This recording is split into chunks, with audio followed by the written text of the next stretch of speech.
Hello friends, पूजा study channel में आप सभी का स्वागत है। आज मैं आपको साइकोलॉजी का जो चौथा प्रैक्टिकल होता है समायोजन का मापन, वो मैं आपको बता रही हूँ। जो समायोजन सूची को किस प्रकार, समायोजन टेस्ट को किस प्रकार हल करते हैं, ये मैंने आपको बता दिया है। फ्रेंड्स, समायोजन के इन प्रश्नों को किस प्रकार हल किया जाता है, ये मैंने आपको बताया है। समायोजन के अंतर्गत टेस्ट पेपर को हल करने के लिए हमें एक करेक्ट आंसर शीट दी जाती है, जो मैंने पहले आपको हल करना बता दिया है। इसके बाद मैं आपको समायोजन का अर्थ और कुछ पॉइंट आपको बताने जा रही हूँ कि समायोजन के अंतर्गत हमें क्या लिखना है, समायोजन असाइनमेंट के अंतर्गत हमें क्या लिखना पड़ता है, ये मैं आज आपको बताने जा रही हूँ। तो चलिए फ्रेंड, सबसे पहले आता है हमारा परीक्षण क्रमांक। तो हमारा साइकोलॉजी का परीक्षण क्रमांक 4 है, तो हमने यहाँ लिख दिया है। और हमारा परीक्षण कौन सा है? परीक्षण का नाम है समायोजन का परीक्षण, समायोजन का मापन यानी मेजरमेंट ऑफ एडजस्टमेंट। सबसे पहले हमें यहाँ सामान्य अर्थ लिखना होता है। तो फ्रेंड्स, हमें ये जानना ज़रूरी होता है कोई भी विषय को स्टार्ट करने के पहले कि आखिर उसका हेडिंग है, उसका अर्थ क्या होता है। तो फ्रेंड्स, समायोजन का अर्थ हम जान लेते हैं कि समायोजन एक प्रक्रिया होती है जिसके द्वारा प्राणी अपने आवश्यकताओं को प्रभावित करने वाली परिस्थितियों में संतुलन बनाए रखता है। यह समायोजन का सामान्य अर्थ यहाँ हमें देखने को मिलता है। तो फ्रेंड्स, यहाँ हमें समायोजन का जो सामान्य परिचय है वो लिखना होता है असाइनमेंट में। इसके पश्चात कुछ परिभाषाएं दी गई है, जैसे कुछ मनोवैज्ञानिकों ने समायोजन की भिन्न भिन्न परिभाषाएं यहाँ दी हुई है। तो फ्रेंड्स, परिभाषाएं लिखने के पश्चात हमारा पॉइंट आता है विशेषताएं। समायोजन की विशेषताएं क्या होती है, ये किससे संबंधित होती है, विशेषताओं के अंतर्गत आता है। फ्रेंड्स, इसमें मैं आपको ज़्यादा विस्तार से नहीं समझा पाऊंगी क्योंकि असाइनमेंट है और असाइनमेंट में हमें शॉर्ट में लिखना होता है। तो फ्रेंड्स, आप यहाँ पर देखकर नोट डाउन कर सकते हैं। मैं आपको शॉर्ट में समझा देती हूँ, इनके पॉइंट बता रही हूँ यहाँ पर। फिर विशेषताओं के पश्चात आता है प्रकार यानी समायोजन कितने प्रकार के होते हैं। तो फ्रेंड्स, समायोजन 4 प्रकार के होते हैं: गृह समायोजन, सामाजिक समायोजन, सांवेगिक समायोजन और शैक्षिक समायोजन। प्रकार देखने के बाद आती है हमारी परीक्षण समस्याएं। तो जो परीक्षण समस्या है, हम समायोजन किस व्यक्ति से हल कर रहे हैं विभिन्न क्षेत्रों में, इस समस्या के अंतर्गत हमें यह पता चलता है कि विभिन्न क्षेत्रों में समायोजन का पता लगाया जाता है इनके द्वारा। तो इसमें आता है परीक्षणकर्ता का नाम कि परीक्षण कौन कर रहा है, फिर प्रयोज्य का नाम आता है कि प्रयोज्य किसके द्वारा हल करवाया गया है ये परीक्षण। फ्रेंड्स, ये तालिका है जो हमने समायोजन का टेस्ट पेपर हल करते समय बनाई थी और आपको बताई भी है समायोजन का जो टेस्ट पेपर हल करते हैं उसके अंतर्गत। तो मैं अभी आपको नहीं समझा सकती यहाँ पर।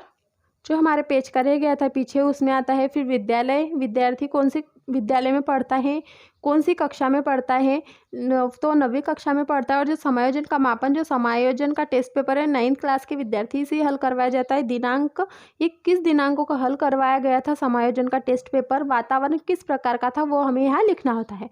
और यंत्र एवं उपकरण के अंतर्गत यह आता है कि किसके द्वारा निर्मित किया गया है समायोजन का। तो ये doctor DN Srivastava, doctor Govind Tiwari द्वारा निर्मित समायोजन सूची, इनके द्वारा ये निर्मित किया गया है। और उत्तर निर्देशिका पेंसिल, ये इस चीज़ों का हमें यहाँ यूज़ हुआ था, ये हमें लिखना होता है।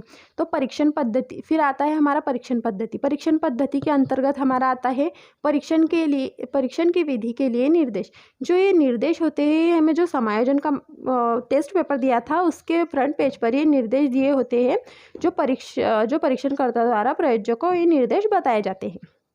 फिर अगला आता है हमारा परीक्षण की विधि। परीक्षण की विधि के अंतर्गत हमें बताना होता है कि जो परीक्षणकर्ता जो जिससे प्रयोज्य से हल करवा रहा है उसको ये निर्देश हमें कुछ बताने होते हैं, उसको कुछ सजेशन हमें देना होता है। उसी प्रकार हमारे ये सांवेगिक समायोजन, शैक्षिक समायोजन की तालिका हमने बनाई थी, जो आपको पहले बता चुकी हूँ। तो फ्रेंड्स, हमें यहाँ बताया गया है कि अगला पॉइंट आता है हमारा सावधानियों के अंतर्गत हमने क्या क्या सावधानी थी, वातावरण कैसा था, और प्रयोज्यों को हल करने में कुछ परेशानियां तो नहीं हुई, उसने किस प्रकार अर्थों को समझा, ये सब सावधानियों के अंतर्गत आता है। फिर आता है परीक्षणकर्ता का कथन। परीक्षणकर्ता के कथन में हमें लिखना होता है कि उसने प्रयोज्यों को क्या बताया और वास्तविक महत्व क्या था उस चीज़ का, वो हमें यहाँ परीक्षणकर्ता के कथन में बताना होता है।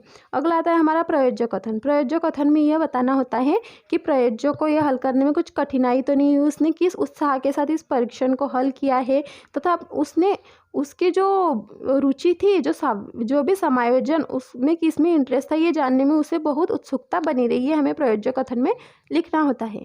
फ्रेंड्स, ये हमारी तालिका नंबर 2 है, प्रदत्त विवेचन।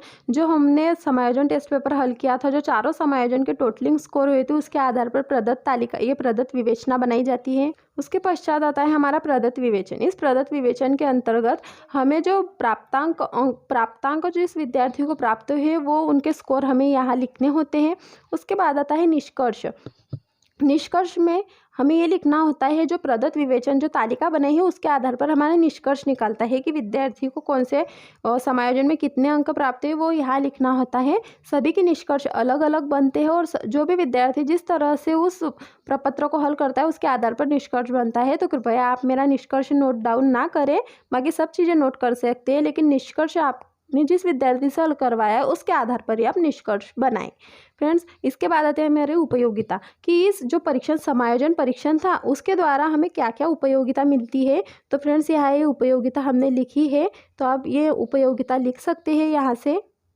इस समायोजन से छात्रों में कठिनाइयों का और कमजोरियों का पता लगाया जाता है, छात्रों का शैक्षिक स्तर की क्षमता का विकास किया जाता है। तो फ्रेंड्स, इस उपयोगिता के अंतर्गत हमें यही देखने को मिलता है। अगला है हमारा संदर्भ ग्रंथ। तो संदर्भ ग्रंथ के अंतर्गत आधुनिक मनोवैज्ञानिक मापन एवं परीक्षण हमें डॉक्टर महेश भार्गव द्वारा दिया गया है। बाल मनोविज्ञान जो हमें पीडी पाठक द्वारा मिला है, और अधिगम एवं शिक्षण सुरेश भटनागर द्वारा मिला है। तो फ्रेंड्स, यहाँ पर हमारा समायोजन का जो असाइनमेंट है वह यहाँ पर फिनिश होता है। इसके बाद हमें समायोजन परीक्षण में ग्राफ बनाना होता है, जो इस प्रकार है। तो फ्रेंड्स, जो समायोजन परीक्षण का जो ग्राफ पेपर बनता है वो इस प्रकार का ग्राफ पेपर होता है, जो हमें मार्केट में 1 से 2 रुपये में आसानी से मिल जाता है। तो फ्रेंड्स, सबसे पहले हमें 2 लाइन बनानी, से एक्स और वाई 2 लाइन बनानी होती है। और सबसे पहले मैंने यहाँ लिखा है समायोजन परीक्षण पैमाना 1 खाना 2 अंक, यानी मैंने एक खाने में 2 अंकों को प्रदर्शित किया है। जैसे एक खाने में 2 अंकों को प्रदर्शित किया, सबसे पहले हमें यहाँ 0 लिखना होता है। इस रो में लिखना होता है मार्क्स ऑबिडेंट, यानी हमें नंबर लिखने होते हैं इस लाइन में।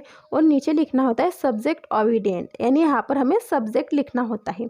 तो फ्रेंड्स, जो समायोजन था वो हमारी तालिकाओं के आधार पर बनाया जाता है। तो सबसे पहले जो गृह समायोजन था, मुझे याद है मेरी तालिका के हिसाब से, तो आपकी तालिका के हिसाब से बना सकते हैं कि पहला था हमारा गृह समायोजन।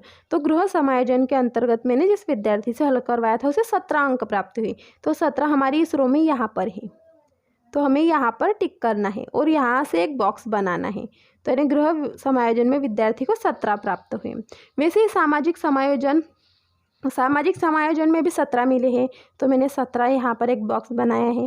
फिर थर्ड आता है हमारा सामवेगिक समायोजन। सामवेगिक समायोजन में विद्यार्थी को 10 अंक प्राप्त हुए हैं, तो 10 यहाँ लिखे हैं, तो मैंने यहाँ एक बॉक्स बनाया है।